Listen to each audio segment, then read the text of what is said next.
I think that it is perfectly arguable that this instinctive belief, we are an island and we are secure as an island, is no longer as plausible as it used to be. Our economy is deeply integrated into the world's economy. I think people don't understand how profound the implications of that are. Now, if you go look at what British people consume, a vast proportion of them come from abroad, and we don't know how to make them. We were the first industrial power in the world, and that made a tiny island the world's greatest power. The world's greatest power, which is quite extraordinary. And nobody else in the world had really sort of woken up to what was going on. But the point is, they have.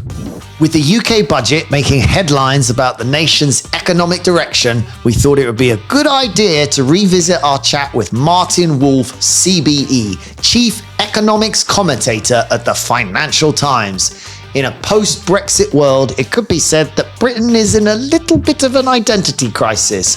So to help answer this, Martin shares his great insights on the UK's economic past, present, and how we muddle through to the future.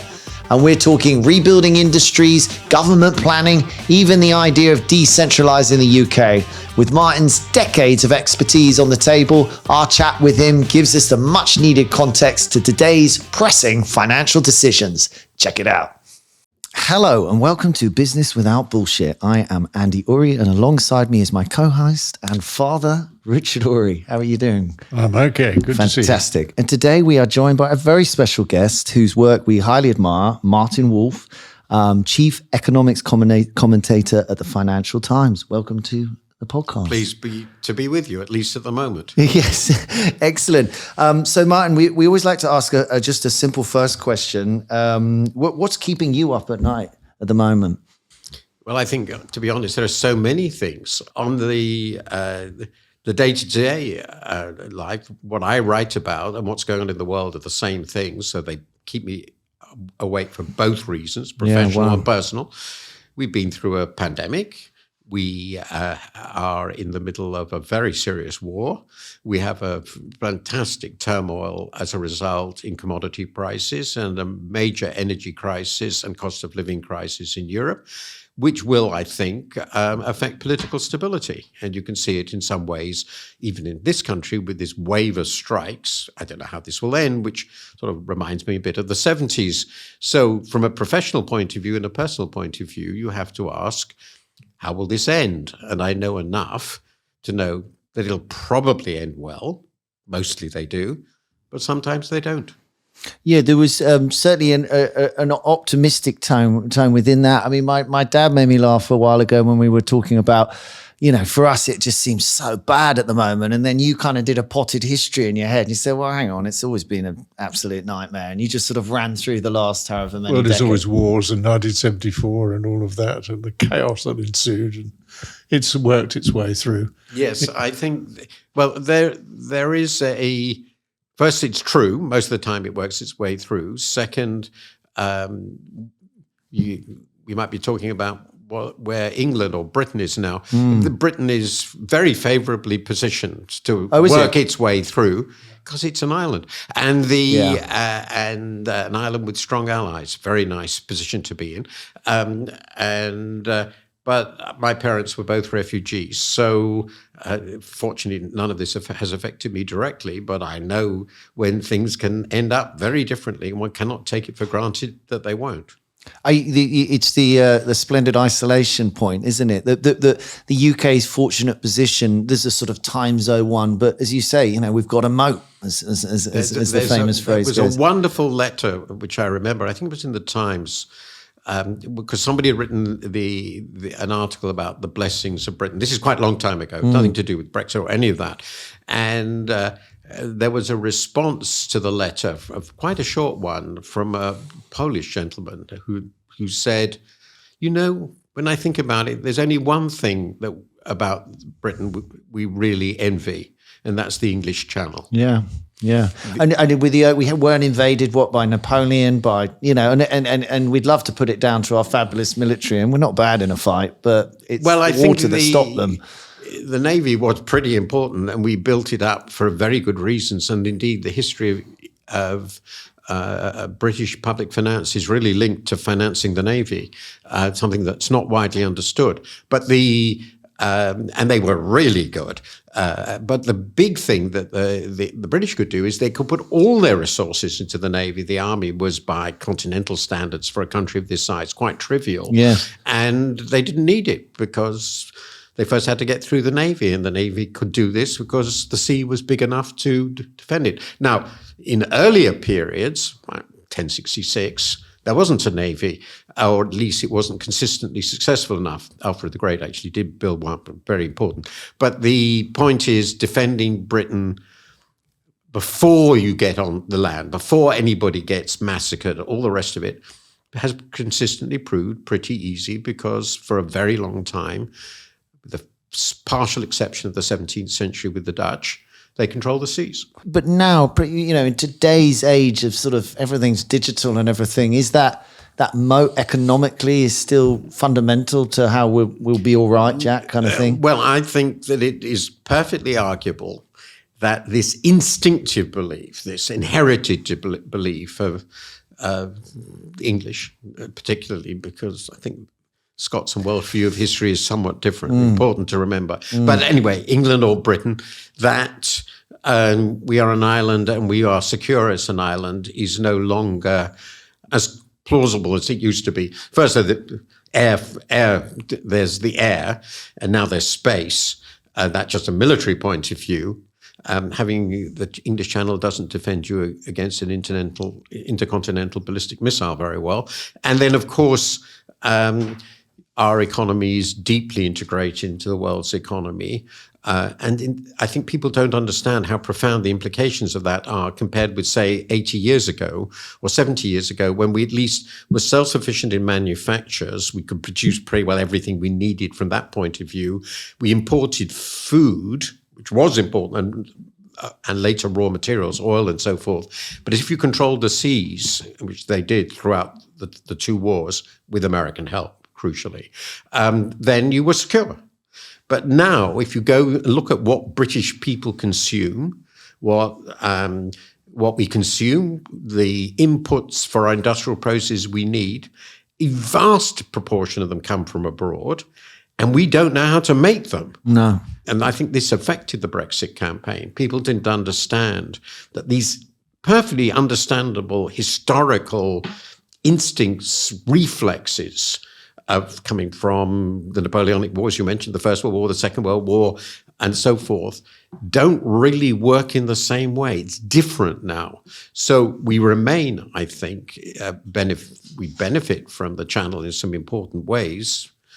It is difficult for a land army to get here, but our vulnerabilities to the world are much deeper than I think many people realize. But out of this, what is fortunate or unfortunate about our position? You're sort of saying you're optimistic about how things will pan out in terms of, maybe we're at the bottom of a load of problems, are we? Or well, we're just talking about the broad historical context. So if I was going to list the assets we have and the problems we have, the asset we have is this is a rich country still, which is important to remember this. We have very considerable resources which we can use. We have, by world standards, a pretty sophisticated population, highly educated, with some first-rate educational institutions.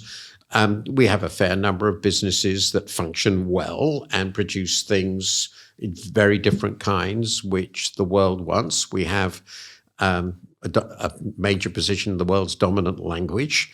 So we have these great assets. The problems we have is we are very substantially deindustrialized, and I don't think that can be reversed.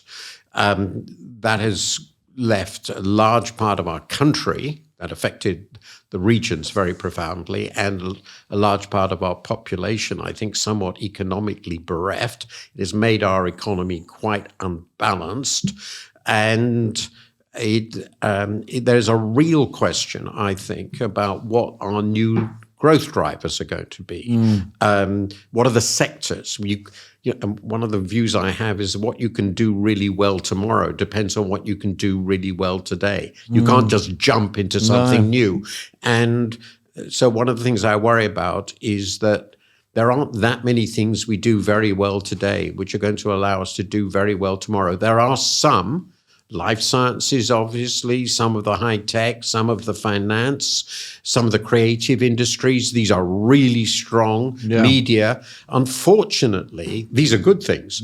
Fortunately, if you look at them, they employ highly skilled, highly creative, mostly university educated people.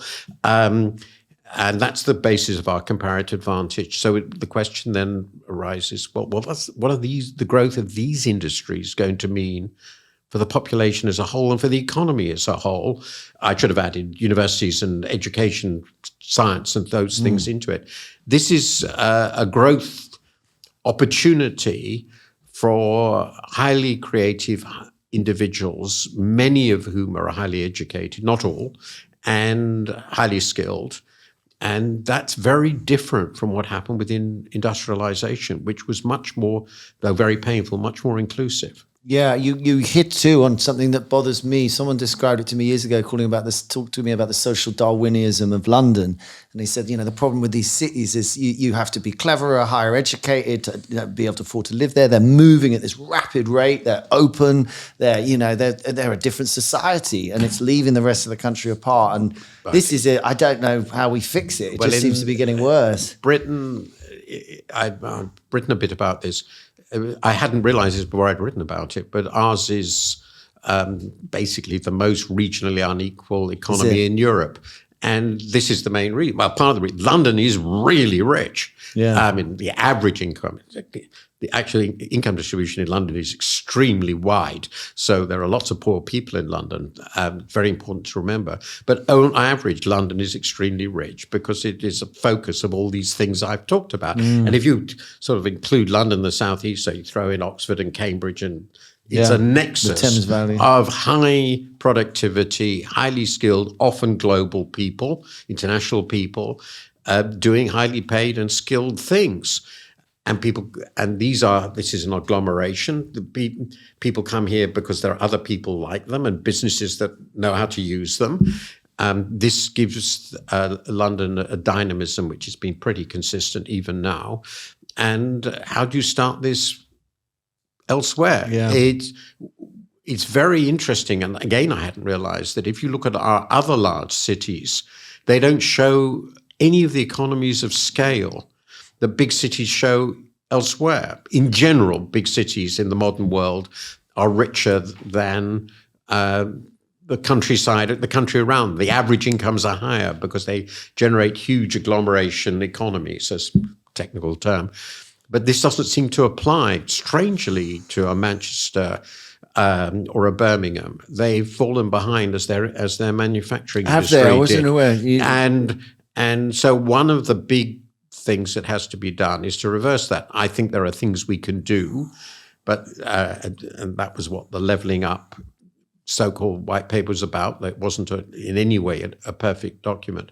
But we have to recognize that's going to be a lengthy and quite costly and difficult process, which involves, in my view, political transformation, investing in infrastructure, investing heavily in research institutions, universities, and things like that, creating an environment in which skilled people will want to live, beginning to create these agglomerations, because, again, London is sucked in from many of the skilled people in our society. The graduates leave the top universities, then they go to London, and that's really very difficult for everywhere else.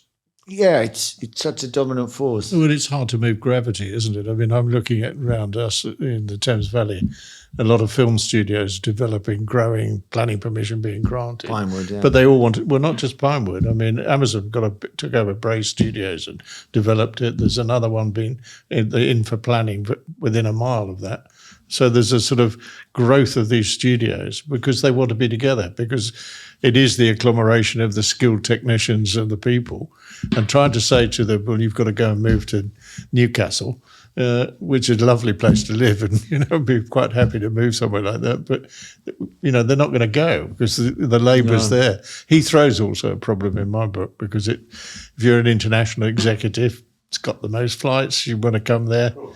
And then you'll have your business, Amazon or whoever it is, will want to be there. So it's hard to move the gravity, isn't it? To actually, I think to some degree it's going to be impossible, but I think we can make it a little, somewhat less bad or somewhat better with some effort. But the fundamental truth is this is a huge and very wealthy agglomeration by world standards, certainly by European standards. It's a megalopolis, and sort of include everywhere about 15 million people, about a quarter of the population, much more of the economy. It's very, very difficult to reverse. And in a way, it would be crazy to try and reverse it if it meant actually destroying the one powerful economic engine that the UK has. So British governments have a problem, but at the same time, you have to recognize that a large part of the population correspondingly does feel left behind, and that shows up in the politics. And you want a stable society. You want people to feel they all have an opportunity, that their children have an opportunity. And so we have to do both. What's so frustrating, and you allude to it several times, this we're all aware of this short-sightedness. You know, I mean, it just seems mad. You feel like the Germans know, you know, you always talk about how the Germans rebuilt the industry and everything. And it's just like, why can't a politician stand up and say, right, I've got a 20-year plan. Because we seem to be able to pull money out the air these days when we need it. You know, we can borrow 200 billion. Why can't we do, you know, we're going to rebuild our infrastructure. It's going to cost us £1 trillion and it will take 20 years and off we go, you know. There are three different questions here. First, why are our politics so short-termist? I think this is because politicians respond to incentives, and politicians don't think they will be rewarded for not being short-termist. And that's because that's not the way the electorate thinks. So we're never being given a choice to think otherwise, though, are we? Well, let's get to the second thing. Yeah. So the first thing is politicians do what they think works. Slogans and so forth. The second is to do this properly requires really an enormous amount of far-sighted policy making and thinking, which can't be just done by politicians because there are very few of them and they don't know. So this needs this capacity in the bureaucracy and associated research institutions. They have to be integrated. And the bureaucracy, which I think is actually rather capable, is driven by the politics. So most of the effort, I think almost overwhelmingly the effort of the British government is managing the short term because that's what the politics says to them they should be doing. So that then drives the sort of, if you like, take the most important department, the HM Treasury. It's basically concerned about short-term stability because that's what people really respond to. And its long-term planning capacity is very, very, very limited. And that's true of most of the other departments of state. Just asking the questions that the Levelling Up White Paper asked was an extraordinarily rare activity for the British government, this machine, the whole system, because it's not asked those sorts of questions. Universities, by the way, for different reasons, all their research departments are also not very helpful because they're mostly quite theoretical in economics. There's no real reward for working on these things. And the final point is I don't think our institutions of government are very ideally suited to it because ultimately everything is centralized in London. So and all the power and all the choices. So there isn't a stream of powerful, well-argued cases coming, or there haven't been arguments being made for a different way of looking at this. So we are stuck, I think, in a vicious circle of relatively short-term politics, which supports the reinforcement of current strengths because today's situation is what everybody focuses on. I would finally just say on your comment, well, I think there is an interesting question about how best to use our resources. I think we could invest more, and I've been arguing for a long time we could have borrowed more, though it's now getting much more difficult to make that argument at the moment. But it's still a matter of choices. Resources aren't infinite. And so you have to decide, well, what do you want to spend money on? Do you feel that maybe that whole levelling up, maybe Scottish independence would be good? Maybe London and the South East should form their own. I know that's the same sort of, thing, but maybe they need to be separate little countries because little countries can run themselves better. And I think there's lots of evidence that some of the richest and happiest countries in the world, if you look at the wealth, happiness of the population, are small countries. Finland, Denmark, all the Scandies, Switzerland. All the Scandies, yes, the Netherlands. These are pretty successful places. So now there are two arguments against this. One, obviously, is this all works because actually there's somebody big underwriting their security. That's not us, it's the Americans, obviously. But the deeper answer is there is no way of getting there from here, except in the Scottish case. I think there is a perfectly plausible long-run case for Scottish independence. The intermediate 20 or 30 years will be really hard. Not as hard as they were in Ireland, because that was a different context and a different background, but they were it took Ireland basically 60 years. 60 to 70 to years. stabilise the country. No, they stabilised it earlier, but to work out a growth model that really, really worked for them. Yeah. And in the meantime, they remained, for most of that period, very poor and rather isolated. Now, Scotland wouldn't go through that, but the redesign of the Scottish economy, the Scottish economic system, and all that would be required by independence would be radical. And in the short run, their welfare state would have to be pretty savagely cut back, I think. I don't think they could fund it very easily because they are a pretty weak economy. They could argue that that's because they've been part of the Union for so long, but that's the situation. Now, breaking up the rest of the country is historically just impossible.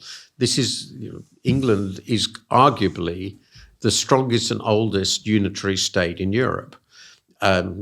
Really, the strongest and oldest. Because Germany's quite new.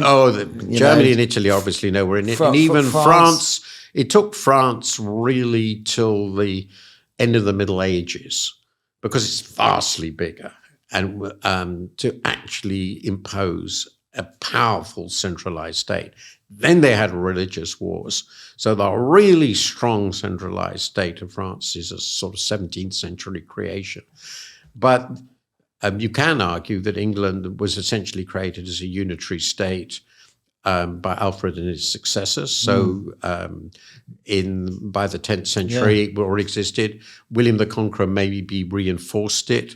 But essentially, this is a 1,100-year-old unitary state. All the really strong regional identities, you remember, there was Wessex and Mercia and Northumbria have disappeared. This is a unitary state, and people think of themselves as English.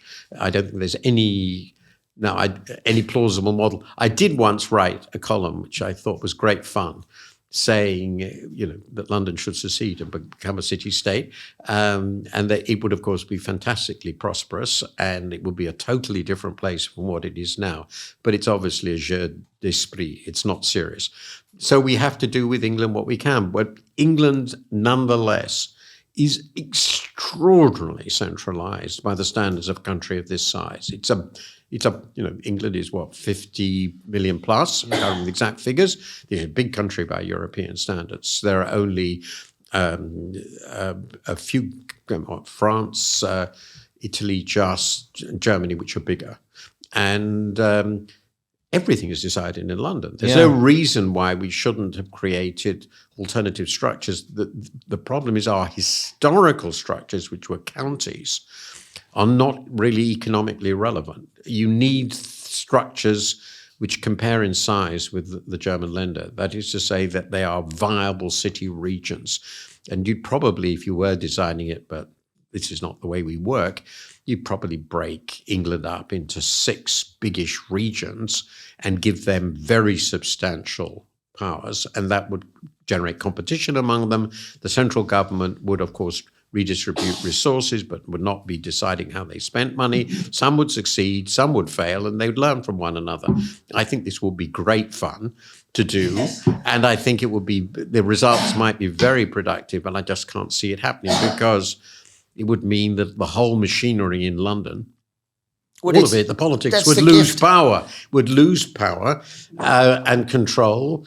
And the public, by the way, would react against this because what they would say is, well, as a result of this, these people over in, say, Newcastle are doing much better than we are and wherever we are. And that's not acceptable. I mean, we're all the same. This is called postcode lottery or whatever it might be. Yeah. So creating a different and generally decentralized system of governance will be resisted. It's been resisted by the Conservatives and by Labour.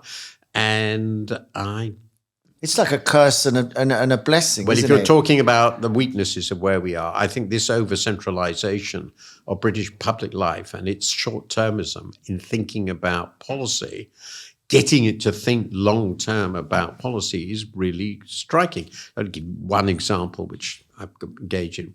When Liz Truss and Kwasi Kwarteng came in, they said, our aim is growth. And by the way, I think pretty well everybody agrees with that, right?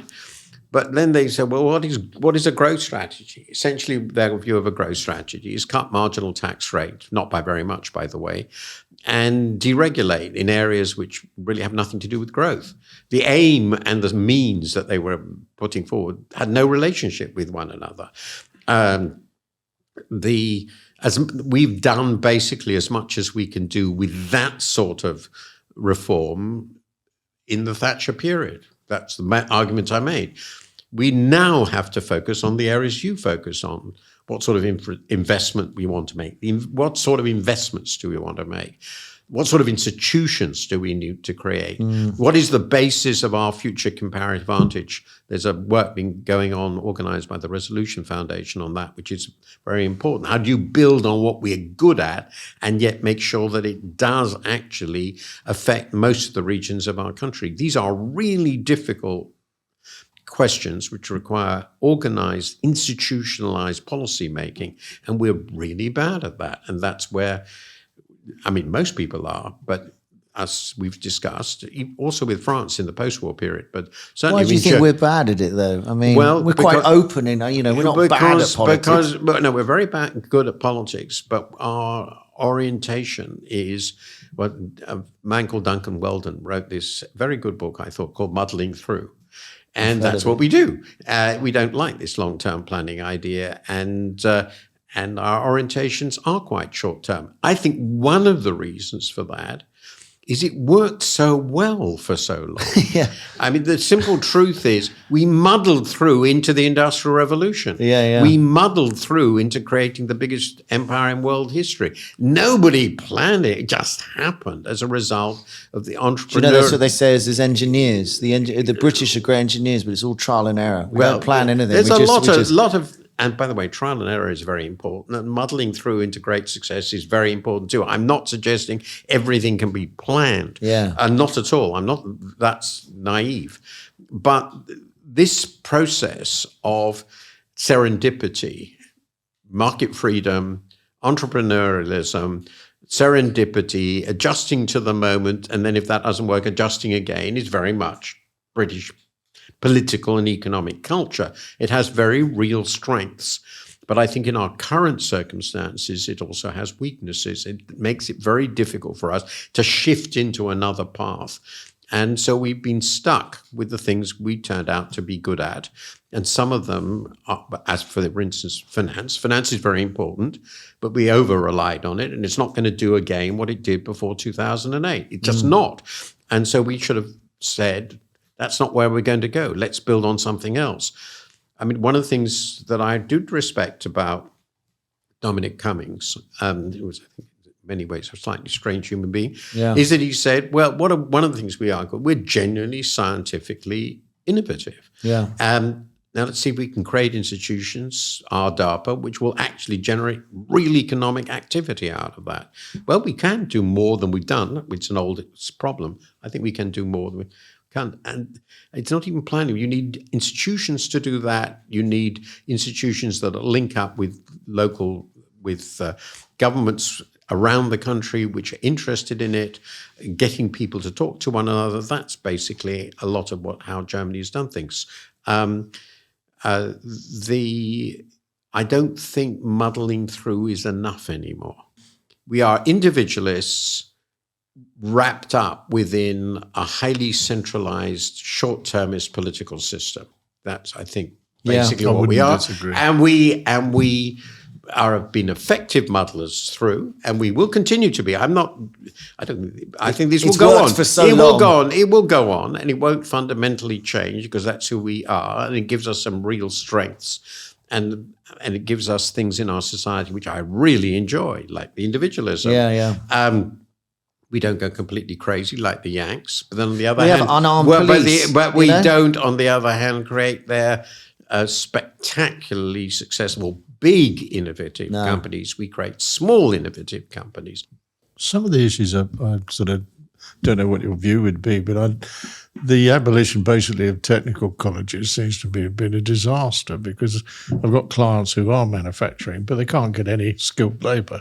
They invest heavily in automation, but they still need people who can build quality products. And there just doesn't seem to be any labour out there.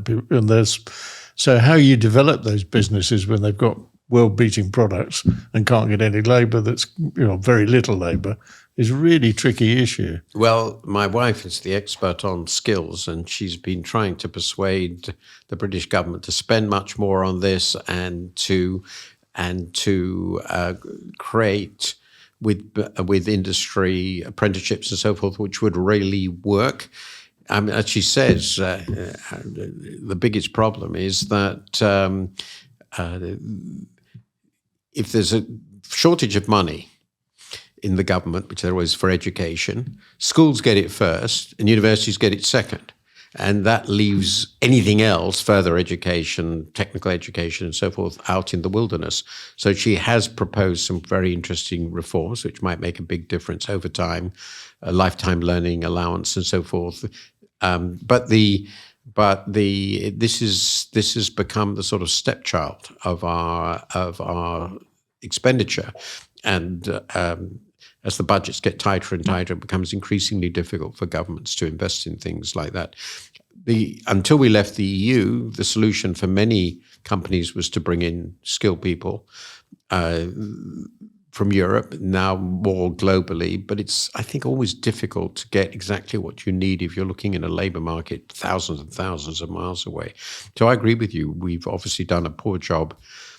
It's a long-standing complaint. It goes back to the 19th century, actually, in creating the skilled people we need.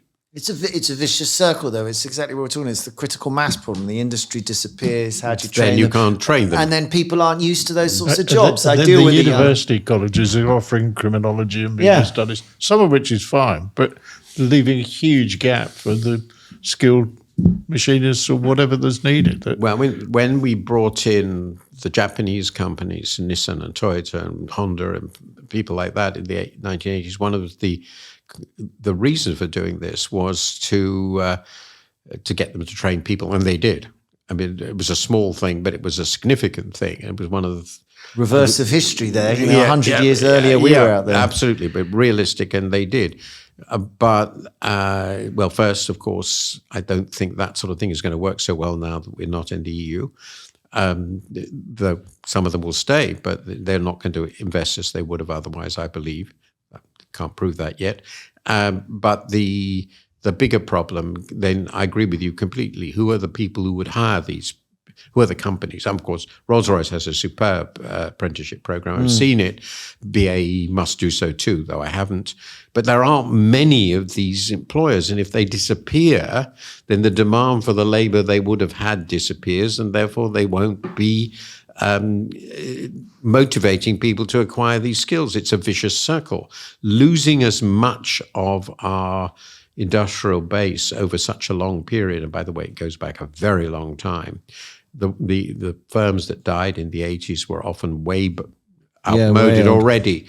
Well, you explained when the Commonwealth sort of fell apart. Yes. We used to sell to the. That was a mistake because it was bound. The imperial preference was bound to end.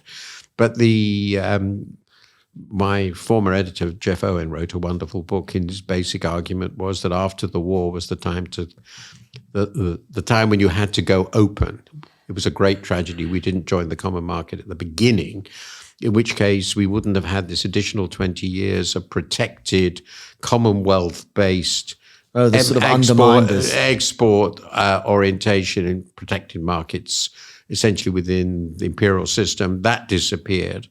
Then when we joined the EU, or the EC as it then was, German industry, which had become, above all, but also some others, so globally competitive because it had to after the war and had been cheap, and it built up these huge globally oriented companies, VW and so forth.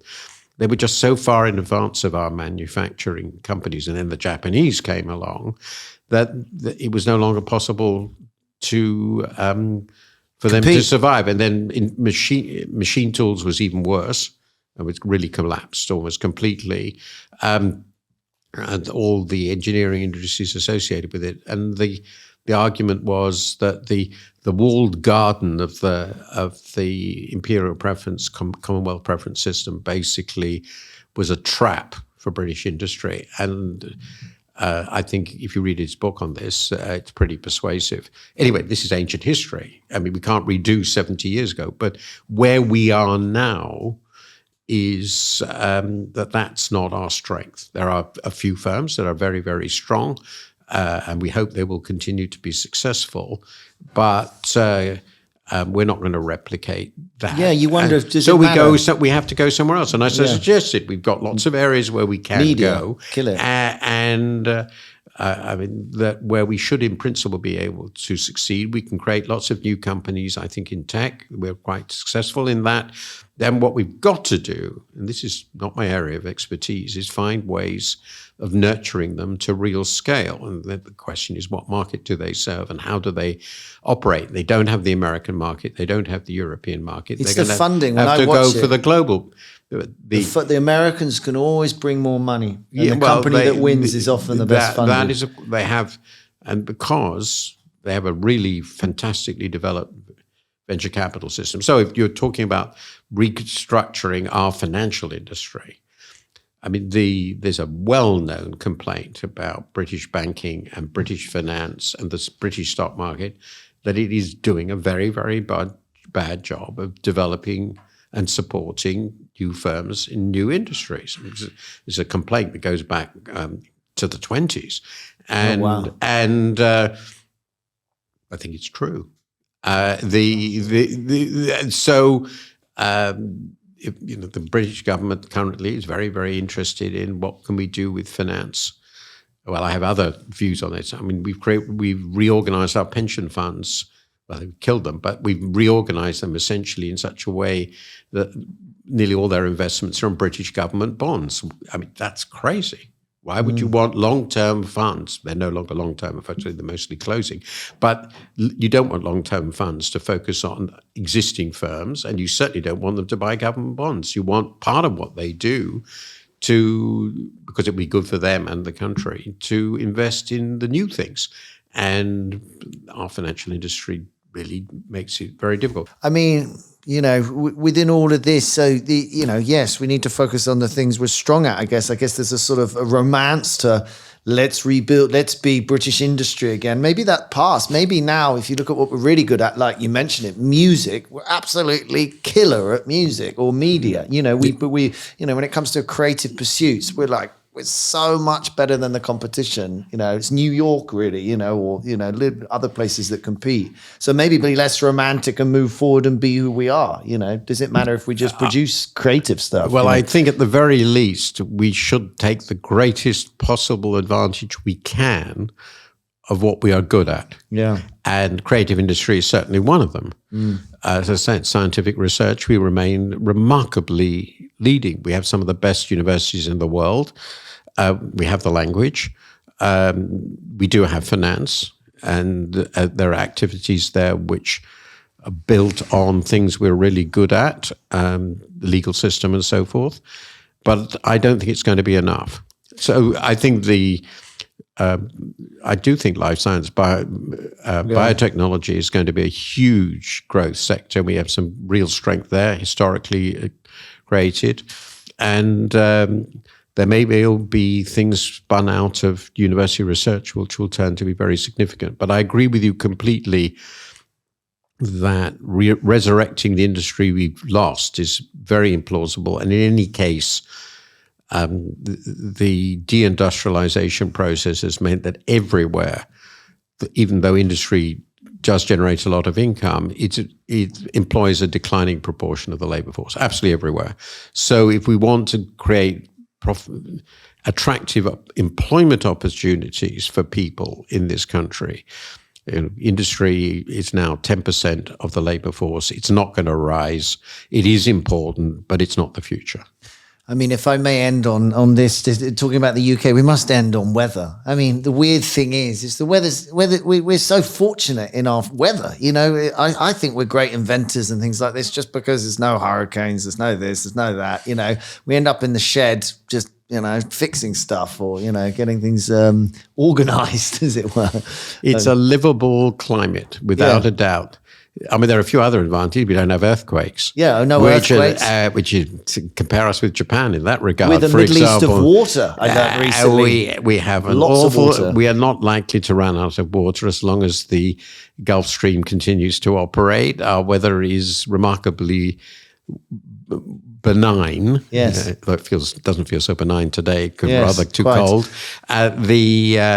So it's a very habitable place, though not if you want a sunny holiday. No. That's not the problem. And it's a stable, coming back to where we started, it's a stable society. The political system basically works. We don't have the violence or the extremism you can see in some important countries. All this is pretty good. I think people are beginning to realize that the sort of spasm of Brexit doesn't solve many problems. But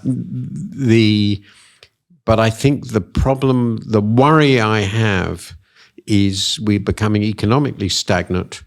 Our living standards are not rising. A lot of our politics are distributional struggles as a result. They make it increasingly difficult to do anything. Yeah. And politics becomes increasingly defensive and conservative. So if you look at what are the plans, the programs of our political parties for a better future, they're remarkably similar.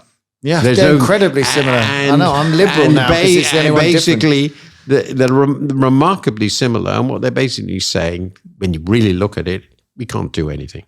Yeah, it's true. I mean, just look at the budgets. Look at what they're spending on. Look at what they're saying is we can't do anything. And that sort of defeatism is ultimately self-defeating. Yeah, 100%.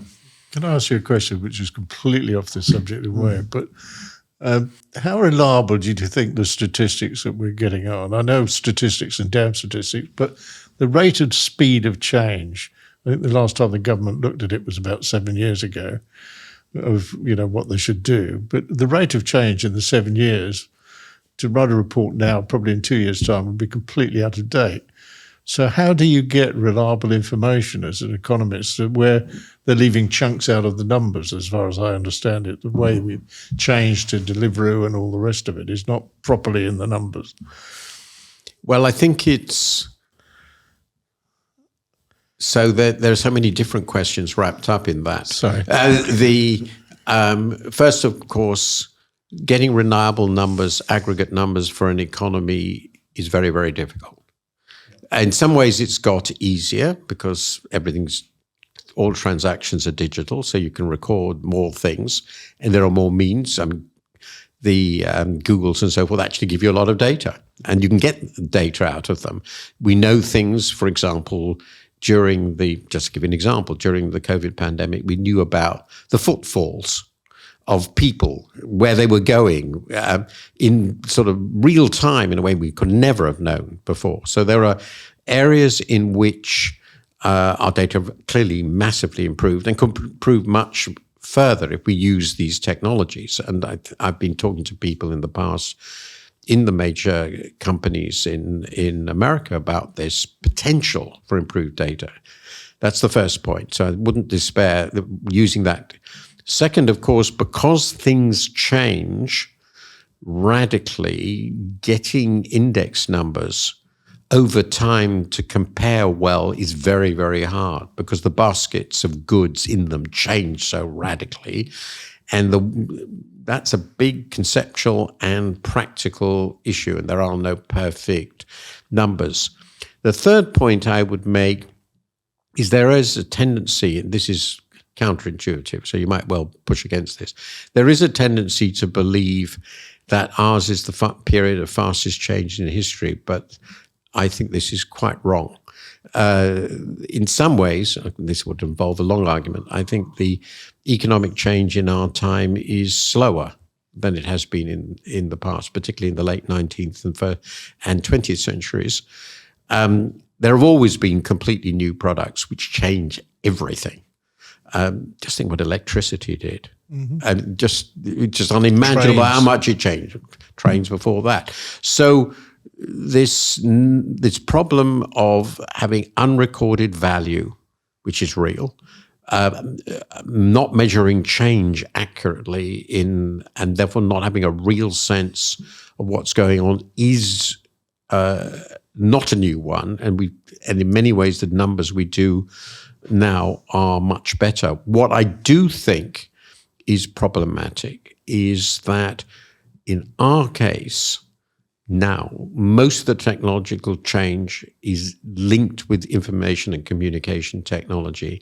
And a lot of the value that they generate is not accounted for. So Google in the national accounts is an advertising company.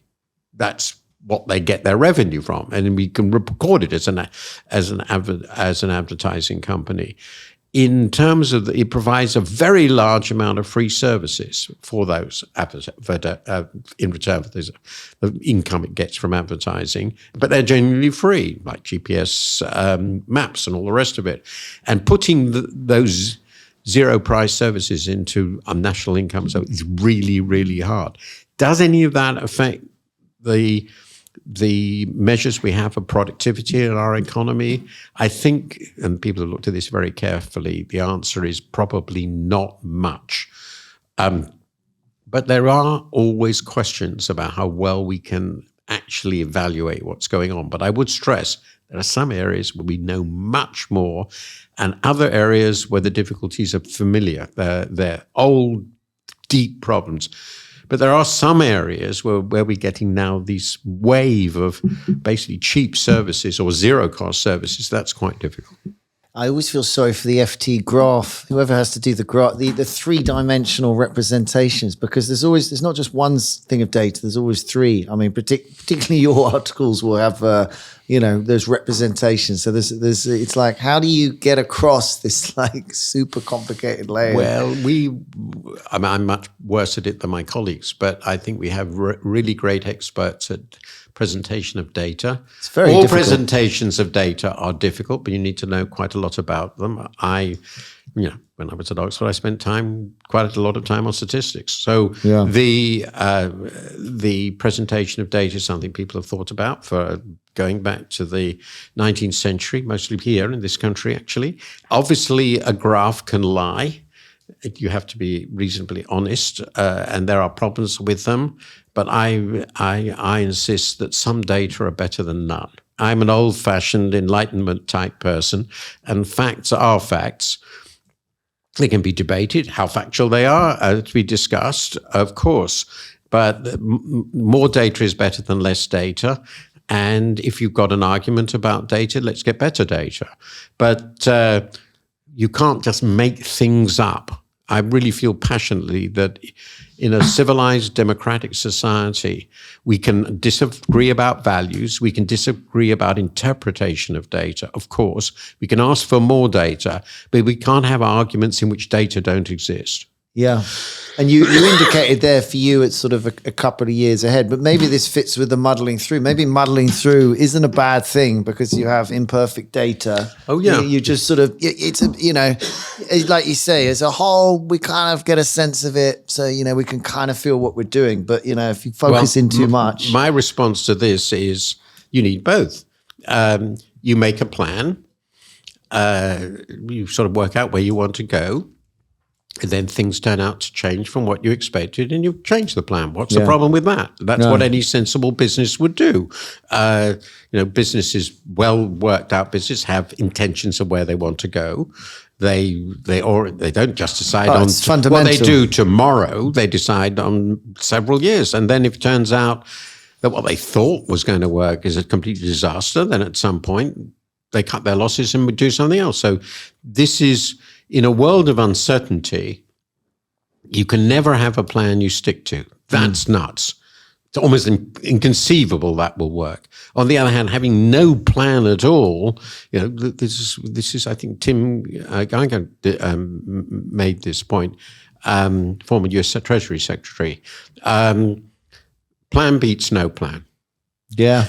But plan beats no plan. But sticking absolutely rigorously and rigidly to a plan which doesn't work anymore is almost equally nuts. If it doesn't work, you change it. A lot of the best businesses I know, especially in an earlier stage, the ability of the CEO to sort of pivot and understand what matters and doesn't matter, and maybe find something out that they're like, it might kill their whole original idea, and they just shift, and it's like, of course, off of we course. go. I mean, to give an example, which is very remarkable, I think, in recent business history, Jeff Bezos created an online retailing operation. Yeah. And as far as I can see, the most important function of Amazon now is cloud services. Yeah. That wasn't planned. They were developed as a byproduct of this activity. I'm sure his frustration and they suddenly with suppliers. realized, because they decided, well, we better do this for ourselves. And they realized, my God, this is a fantastic asset. By the way, the same has happened with Microsoft. Yeah. So these are, in many ways, not the businesses that were founded. Businesses, well, there are a few exceptions like banking, which is always in some sense the same business, so even that changes. But businesses that go on for a long time have to see, particularly in dynamic sectors of the economy like tech, have to change what they do. So Apple was created as a personal computer business. There's still a personal computer business there. I use them. But that's not the business it's in now. It's not even clear that it's really in the making of mobile phones. It's all the services attached to them. So, again, for the country, I'm not suggesting you should have a rigorous national plan. That would be completely crazy. But if you're going to build serious infrastructure, for example, that takes a decade or so. So you have to have a plan to do it. Would I have gone for HS2? No, probably not. But if you want to build a lot more houses, actually needs some changes in planning rules. And to do that, you have to have a plan to how you're going to change them. There's no other way you can do serious policy. That's a big problem in our country. You can't build anything, or it's very difficult to do so. So, as I say, a plan beats no plan, but rigid planning is also nuts. So a bit of muddling through, but not just muddling through. What do you think about modern monetary theory? Well, what I've said before is what is true isn't new, and what is new isn't true. That is to say, let me just explain what I mean. It's always been true that the government can create money, and it can create money to fund itself. And it does, by the way, in concealed ways, because there's an increased demand for money in our economy over time. And the government can provide some of this through the interaction between the central bank and the banking system, and that's what is called seigniorage. Okay, so there's no doubt that monetary financing not only is possible, it happens, and in certain times it happens on rather a large scale. So in that sense, it's not new, and it is true. In a fiat money system like ours, not backed by gold, and it hasn't been. Is that what fiat means? It means not backed by gold? Well, fiat means, basically it's not backed by anything. Right. It means that the government can create this thing, this digital thing now. Based it used on to be trust. based on trust, and its value is determined by the issuing authority, namely the central bank, and how it manages monetary policy. There's nothing you can change it. You can't convert it into something else because you don't trust it at some par. In the old days, back in the 19th century, there was an amount of gold which was equivalent to the pound. And if you wanted to, you can go and get it from the Bank of England in return for their banknotes. Now, it's obviously long since gone. Just look at what a banknote says. It promises to pay the bearer the sum of £1. What does that mean? We moved to a fiat money system fully when we went off gold in the early 30s. So we've been there 90 years. Before that, really and truly, the pre-First World War gold standard was never fully restored. It was a very brief period between 25 and 32, if I remember correctly. So that's the system. It's a fiat money system, and since there's an increased demand for money, the government can choose, depending on how it manages the system, I won't go into the details, about how much of the gain in public finance terms it gets from that. But it doesn't mean that as long as the economy is deemed to be not operating at full capacity as the government decided, you can just keep printing money and it doesn't matter because you're not operating beyond full capacity in the economy. The problem with that is if people really don't have confidence in the future of this money, they can just ditch it.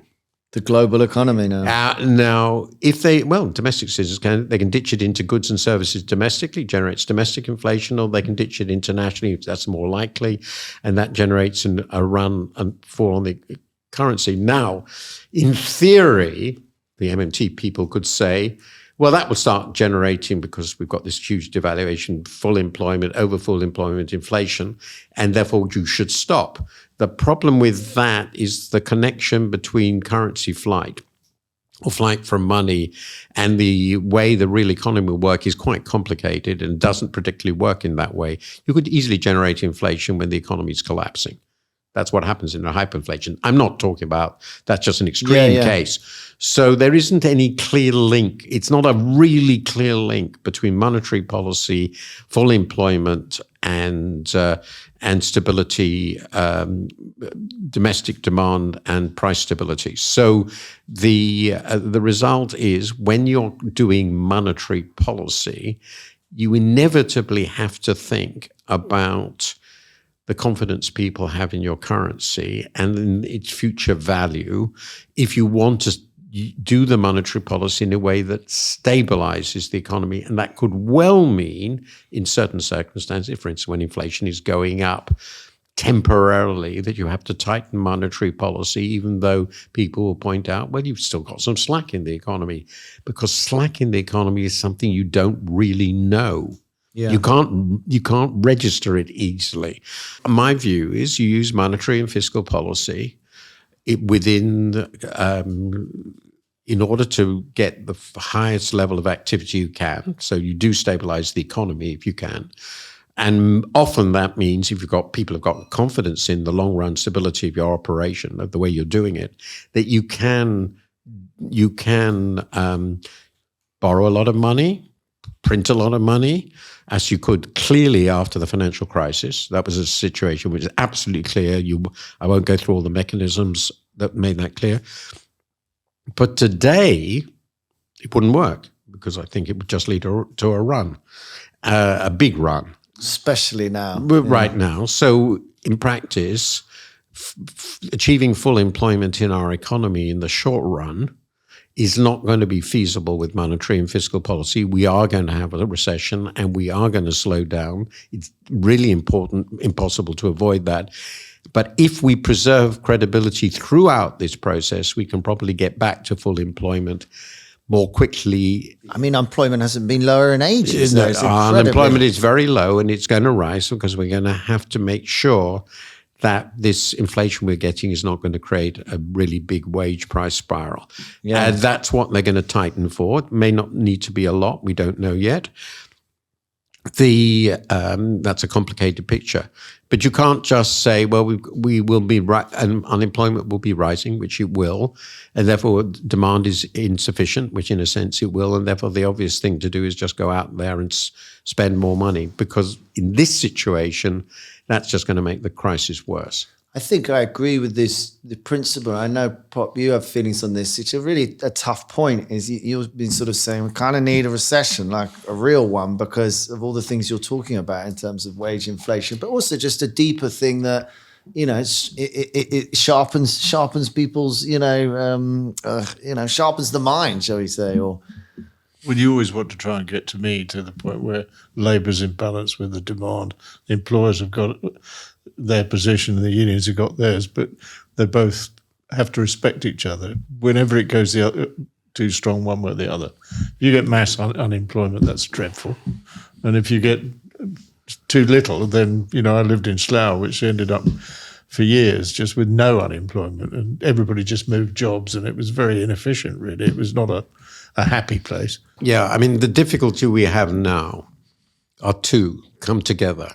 Well, first of all, we've got the legacy of COVID, but I'm going to put that to one side. The big problem is we have a very large negative terms of trade shock. That is to say, we are really poorer than we used to be because imports have become much more expensive relative to our exports than they were before.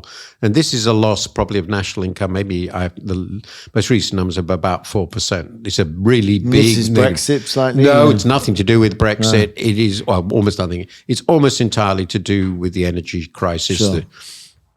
It's this massive rise in the price of oil and gas, which is also, of course... which means we have to spend all this money to buy this stuff, which we used not to, and that means we're poorer. Yeah. I mean, as a country, adding us all up together, because we don't produce the energy we consume, we're going to spend a lot of resources abroad, and which we didn't before. We're going to send a lot of income abroad, if you like, to Russia and Saudi Arabia and all the rest of it. That's unavoidable. And we can't get that. There's nothing we can do domestically to get that back in the short run. We can borrow more, but borrowing even more than we've already done runs into this credit issue, which we talked about earlier on the balance of payments, means an even bigger balance of payments deficit. It will be bigger, but there's a limit. So, this, of course, is itself recessionary, because a lot of our income that might have gone to buy goods and services here are now going abroad. So that all on its own will tend to cause a recession, because a lot of our income it's like paying taxes, if you like, to Russians instead of to the British government, which will spend it here. But can we offset that by increased domestic spending? The problem is this is generating a massive inflation spike. At the same time, and the concern is that, quite understandably, Labour and so forth doesn't want the reduction in their real incomes. Now, doesn't want the reduction in the real which income, comes from the rise in the foreign price level and the rise in the domestic price level that is the consequence of the fact that lots of firms now have much higher costs than they used to, so they're raising their prices. So you've got a domestic inflationary process that comes off the foreign inflation, the imported inflation process, because energy prices are an input for everybody. Yeah. So every firm has to raise prices. And that means that wages are falling because of this external shock and the domestic rise in the domestic price level. Now, you want real wages not to fall too much, that's clear, but they're going to have to fall a little because we're poorer. Yeah. Okay. So to stop what is called second and tertiary round effects of this generalized rise in import prices, this is experience we had in the 70s. We haven't had anything like that since then. You have to tighten the economy enough to weaken the labor market enough that essentially some reductions in real wages do occur. They're not fully offset through wage bargaining so that the real wages don't fall at all. They have to fall a bit. Actually, they have to fall a few percent. Now, this is what essentially they're trying to do, because otherwise we get inflation sort of gets stuck at 10%, not at 10%, probably 6%. And we don't want to stay at 6% because that's a very problematic level from which to stabilize that. And that means that we're going to get a slowdown, which will be a recession, in fact, to prevent a part of the losses, the external losses, from becoming a spiral, and part of the domestic price rise, which is a consequence of the external shock, from contributing to that spiral. That's essentially what they're trying to do, so that in the end, inflation falls back to 2% pretty quickly. Then we can go back to normal, ideally 2024, I hope. We'll see. And that will mean that there will have to be a recession because if wages go up 6-7%, let's say, so they're still reducing in real terms, but 6% or so, then we're not going to get back to 2% inflation, and we've got to stop that happening. Yeah, is it fair to say, therefore, that okay, so there's a recession coming in terms of that? Does that what should an SME be doing about things? Is there anything they should or shouldn't be doing? They are going to be mostly badly squeezed because their energy costs are rising. There's no question. Their wage costs will quite certainly be rising because they can't not by substantially. And the government is tightening monetary policy, and not fiscal policy, but it's tightening monetary policy. The central bank is tightening monetary policy, and demand will be weakening. And as in most recessions, some firms will disappear. I mean, I feel it's sort of the problem of customs unions and stuff again. I feel you've got to sort of look abroad for markets. And I try and raise this. I don't know if you've ever heard of Kanzuk, but none of my contemporaries give a shit about the Commonwealth as far as I can work out. I happen to have a wife from Trinidad. I work a lot with Australians, Americans, Kiwis, and I've meet an old Australian who's old enough to remember 1973. I've watched a guy go red with anger with me of what we did to their economy. So look, Brexit, whatever you feel about Brexit, certainly from an economic position, not having that market is an issue. But what I find so difficult is there's no conversation about, there is in Canada, Kanzuk, the idea that Canada, Australia, New Zealand, at least, join them all together, have free movement and look to other markets. It seems very, I don't know, there doesn't seem to be any real interest in it in this country. Everyone's sort of, let's rejoin Europe and I'm a European, screw the Commonwealth, Well, first of all, I think there's so many different aspects of that. Sorry, but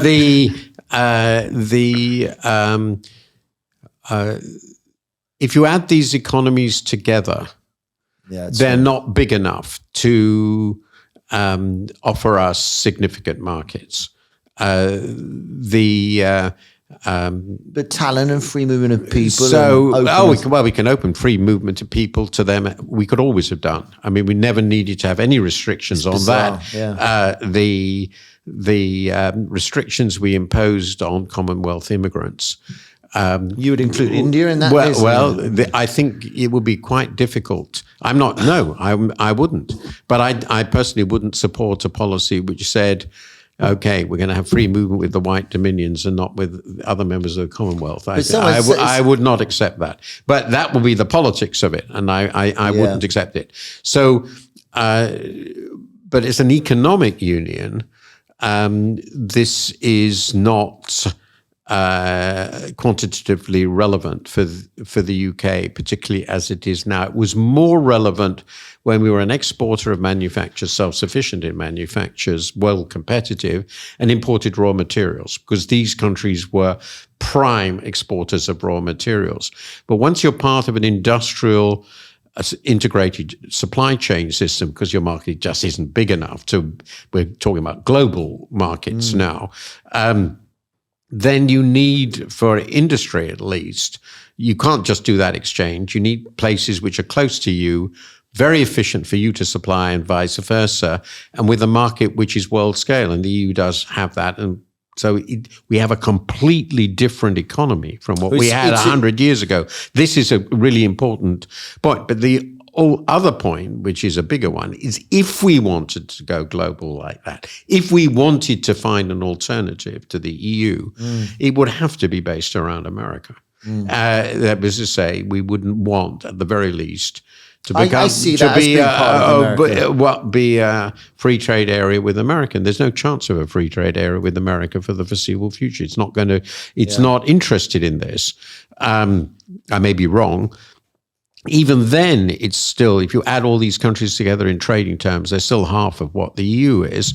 So our economy is different. Trade is different.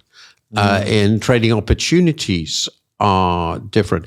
The final point you made, so I'm just looking at the present, when we decided to go in, we did end up betraying, not Canada really, it wasn't important for them, but New Zealand and Australia that had built their farm sectors particularly, which were very important to them, around supplying the British market. And it was a very big shock to them, and it wasn't handled particularly well. And the abandonment of the Commonwealth in that sense was very controversial at the time. But there are 2 points to be made about where we are now. That's half a century ago. Yeah. Their economies have adjusted completely. They've found lots of wonderful new markets, mostly in Asia, particularly China. They have become much richer, particularly Australia, over the period.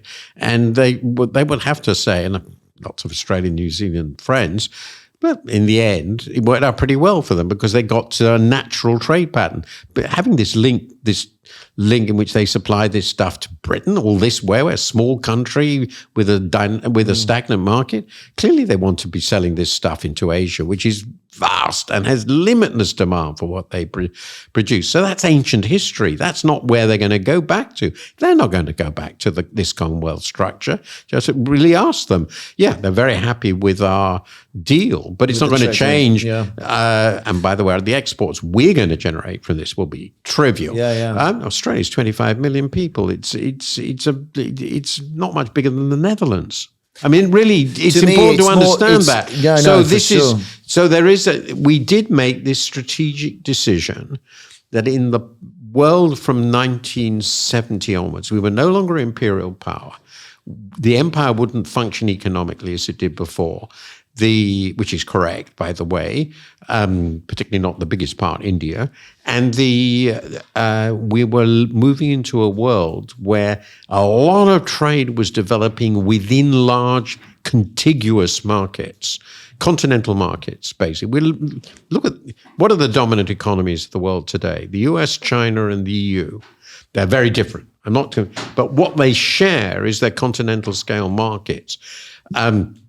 And there is nothing outside that which offers that pattern. So if we want to develop, it comes back to our earlier point that some of the sort of industry we tried to develop in the 80s, which were all linked into supply chains across Europe, they're going to go. And I'm not sure we're going to find something that easily replaces them. And it won't be the US. We're not going to get into a supply chain relationship with the US. I feel like it's like the door ahead of it or the door behind us now, the EU door. Yeah, no, that's close. So it's like close. At least there's another door. So the answer is, are we, in this sense, I think most of the discussion of Singapore on Thames is nuts. Yeah. But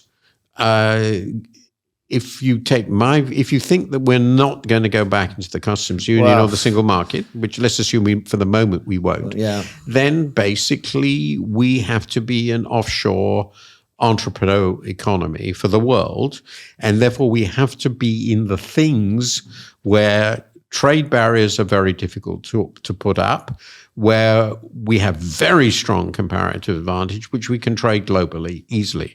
And the beautiful things that when you put them on the internet, there are lots of services. We're very, very good at business services. And you can put them on the internet. You can do legal services, all this stuff. That's worldwide. Finance is the same. Media is the same. Creative things are the same. Life sciences stuff, it's basically just ideas. You're just generating patent ideas. There's software programmers, the software programmers, people with brains and creativity, creating often quite small business, sometimes larger ones, very high value products. if you're producing aero engines, let's assume so they go into planes. Trading them is not an issue. They're very, very valuable. They can be transported in an aeroplane, on an aeroplane, as it were, and the problem disappears. You don't need a trade system. If you're a frontier producer of military equipment, again, it's government-to-government purchases. You don't need a trading area. If you're competitive with the Americans in certain areas, you're going to be in that business. You're out of certain activities, providing parts to motor vehicle manufacturers. You're out of that. Yeah. So you end up with a different economy. Could that be I think it would be we could have done that anyway, in my view. So we've lost something. This new economy, we could have had it anyway. None of this was opposed by, indeed, almost none of the really big economic problems we've discussed in Britain, could not have been solved within the EU. There were very few problems that were directly related to it. But yes, we could do this. What worries me about that pattern of development is for a country of, like Singapore, a few million, being an entrepreneur entity for the world works very, very well. For a country of 68 million or whatever it is, it's really hard to see what are the whole range of things that will employ all our people. As such, I can't think of an economy at that scale which operates essentially on these sectors alone. If London could, I could imagine this will be a very profitable future for London and the South East. I'm not clear in my mind at all on how you provide better jobs, new incomes, and so forth for the whole of Britain from this sort of activity, even if you accept that a lot of the incomes people will earn will be selling to the people who are exporting all this stuff, particularly if all those people are in London and the services you're sending to them are local, in which case you need to be there. And that comes back to our earlier discussion. Well, the growth strategy for Britain is to move everybody into London and the South East in one city of 40 million people. Going back and forward might be I think, different, well, they're all linked.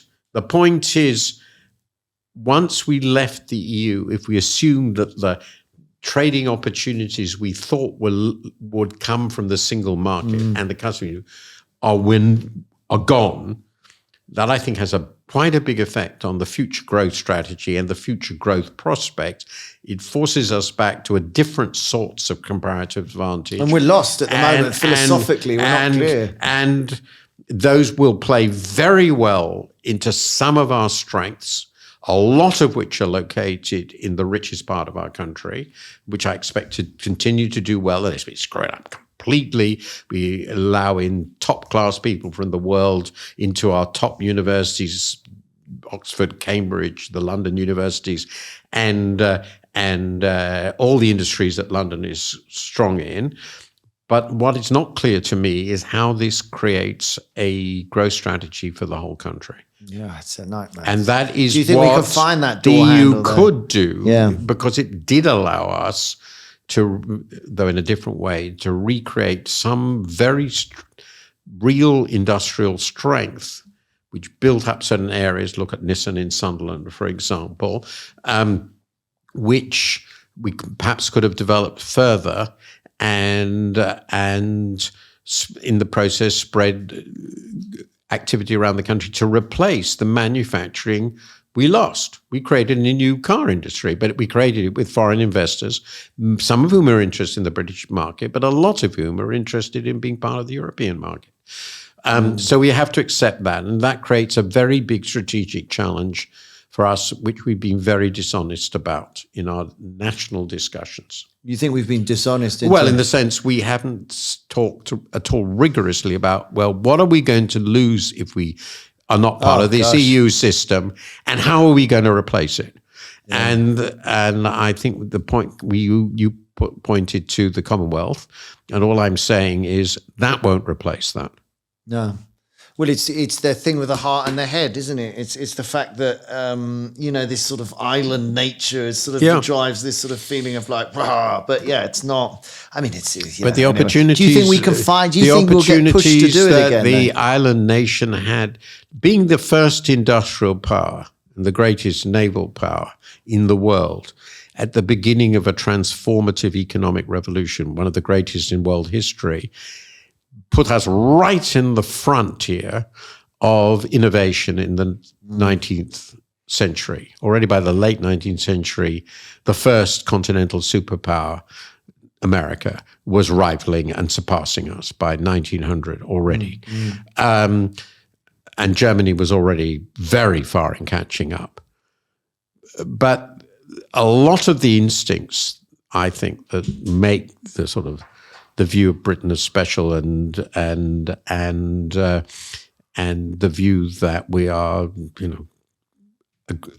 a great power on our own, able to survive anything, were formed in what is, if you look at it historically, an extraordinary period.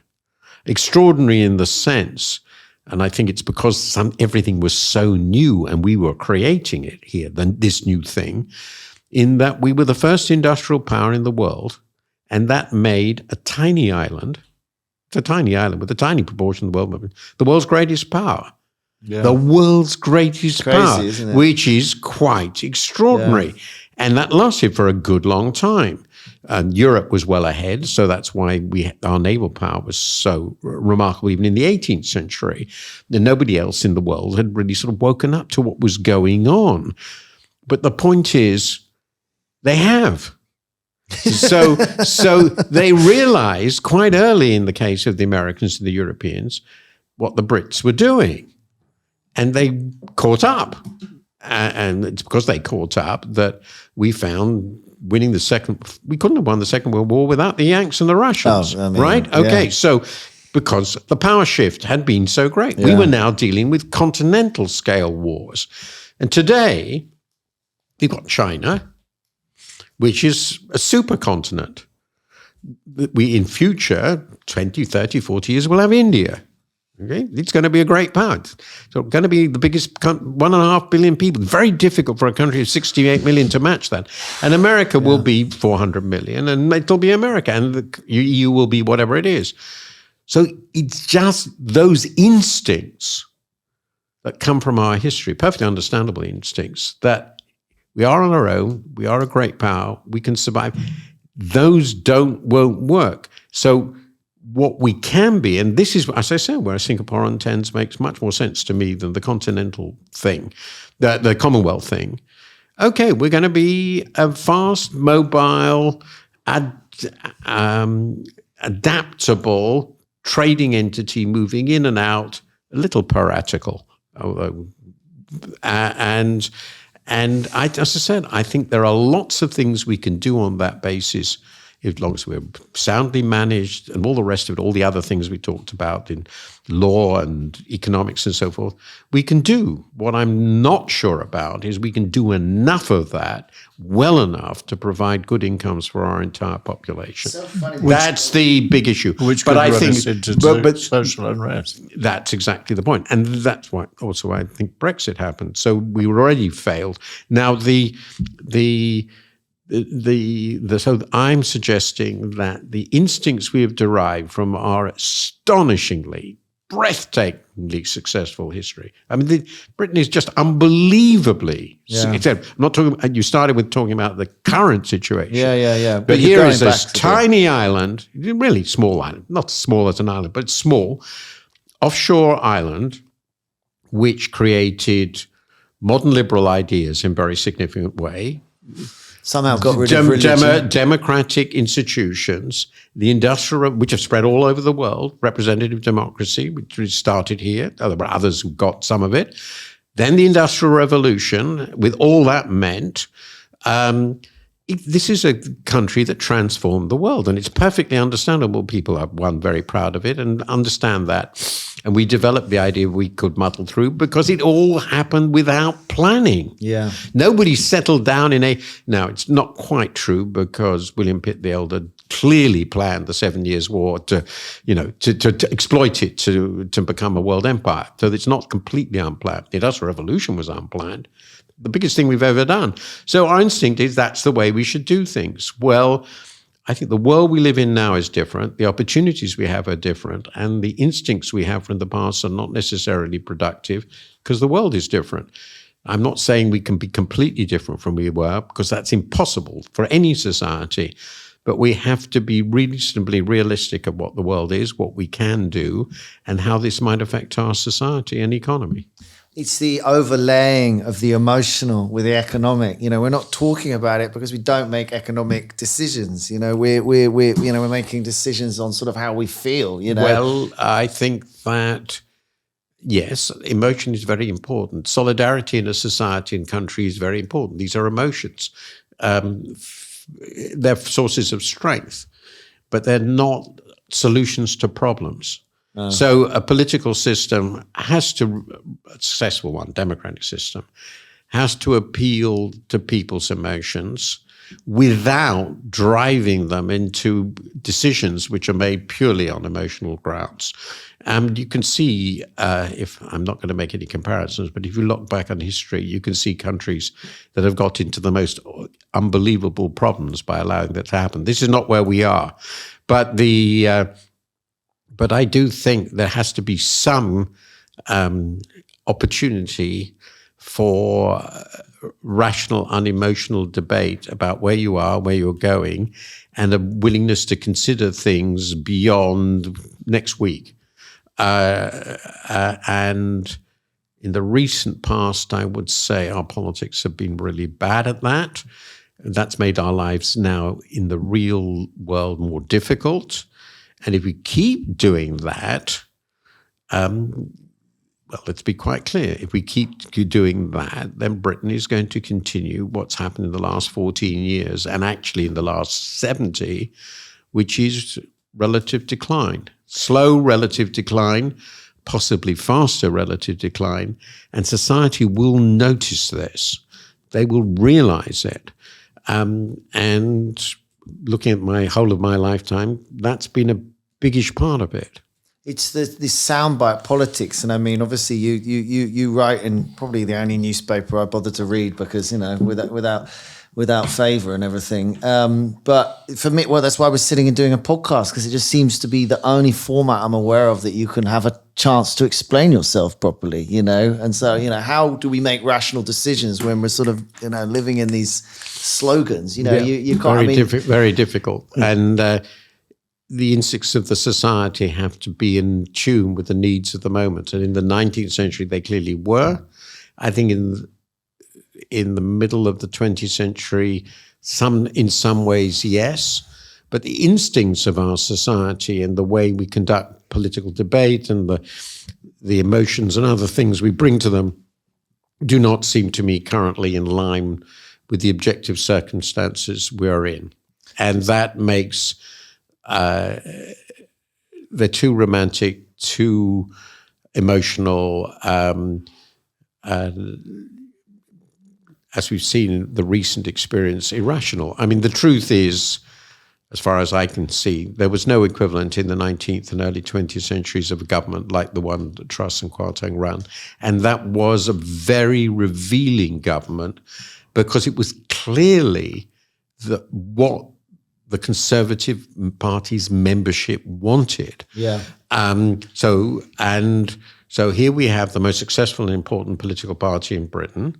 Its membership is admittedly small, absolutely convinced they should launch a project which, in my view, didn't make any intellectual sense and was carried out in the most amateur way possible. I mean, that's pretty revealing of the breakdown of a political system as a functioning system. It's still legitimate.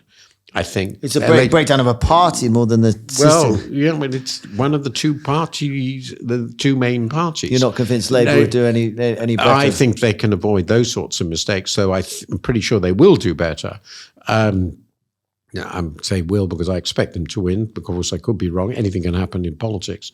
But the big point, I think, is that the Conservative Party is so divided and is so full of so many romantics of a kind that I would never have imagined in the I mean, Conservative gosh. Party of various kinds, that it's no longer an effective party government. Basically, they can't agree on anything.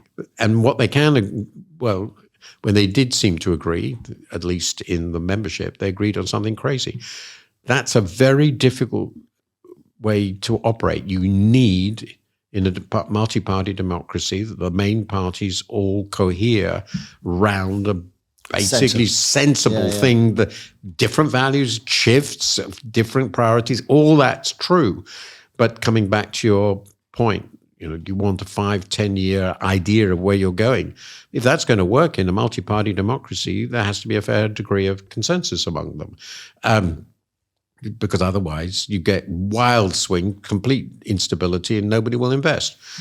So for democracy to operate, a consensus is necessary. So the big question is, what's the strategy now? And after Truss and Kwarteng, one option of that strategy, I think, is gone.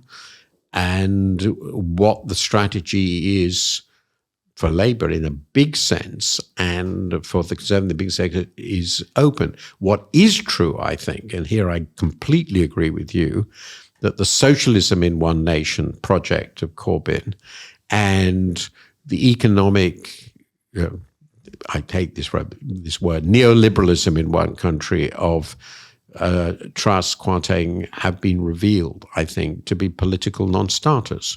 And I think there are both economic non-starters too. So we've removed some, what I think of the junk, but we haven't yet settled on a future which does, as it has to, build on our past, and that's what we've been talking about, but can't be imprisoned by it because the world is different. This is not the world of the 1980s. It's obvious. It's not the world of the 50s. It's not even the world of 1980. It's a different world. And one of the things it's doing is, for example, deglobalizing. And what does that mean for us? If we're all going to regional blocks, where does that leave us? That's what a deglobalizing world means. We're increasingly outside the European decisions. So I think we've covered this. We need something quite new in the way we approach things. I've discussed some of this. Maybe a new part. I feel like you pick red or you pick blue. It's prejudice to start with. It's yes, the problem is we've only had one fundamental eruption of a new party in the two-party system we created in the 19th century. And the only shift in that was Labour replacing the Liberals. And it did that for two reasons. One, it represented a hugely powerful, growing interest group in society, the organised working class, which was an immense class which the Liberals failed to capture. A great mistake, but that's another matter. And secondly, the immense impact of the First World War on traditional liberalism, which split it. It split the traditional Liberal Party, and Lloyd George ended up, their most charismatic leader, ended up going with the Conservatives, which, as a result, liberalism was destroyed by the First World War, already greatly weakened in the pre-war period. So that created a replacement. The point I'm making is to replace one of the two great parties, you need, I think, a combination of two things. You need a new social class of immense cohesion and organization. And my feeling is that the one new closed social class we genuinely have has taken over Labour. Namely, it's the university-educated people. Yeah. And they're a rapidly growing proportion of our society. And new Labour, it's an interesting point. It's really the highly if you educated. look at, basically, that's Labour true has been shifting over the last 20 years from a working class party, which is a declining class, but an important one, and a lot of which has gone to support the Conservatives, a lot of always did, to being the party of the liberal, quote unquote, woke, I hate this term, intelligentsia. And the point about that class is it's growing dramatically because people of my generation, the older generation, represent 5% of the population went to university. In the 20s, people in their 20s, it's close to 50. Yeah. Do the maths.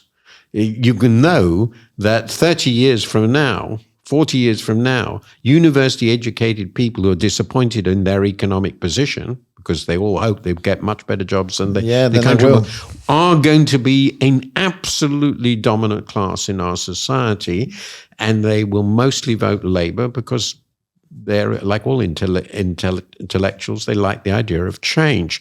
Now, that's the new class, but they're not creating a new party. The working class is clearly in decline. It's a declining proportion of the population. The old working class, the industrial working class, has, of course, been atomized. Then there's the old, rich, commercial and really rich people who continue to be conservative.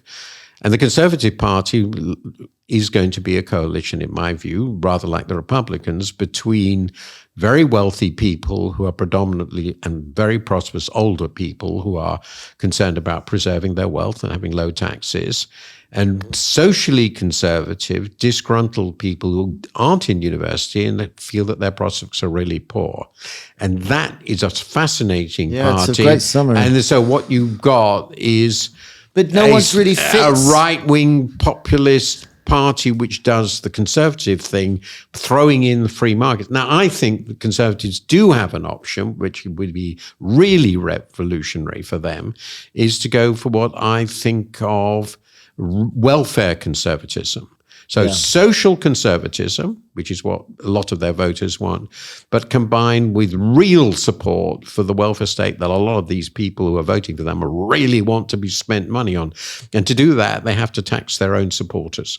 And the trouble is, and donors, and they don't want that to happen to them. But that would work electorally. I really believe that would work electorally. The party that has been most successful this in the broadly defined Western world is not a model I want anyone to follow, which is the Polish government piece, because that's basically what it's welfare conservatism. Wow. Free market conservatism is very difficult to sustain with this coalition because, so as we're going to see with the Red Wall, many of them will feel you're not doing what I want with the welfare state. You're not providing the social care for my grandmother. Yeah. You're not actually fixing the roads. You promised you will, but you haven't. So I think the free market conservative thing becomes very difficult to sustain unless, as has happened with the Republicans, you go ever more right-wing. And that's frightening.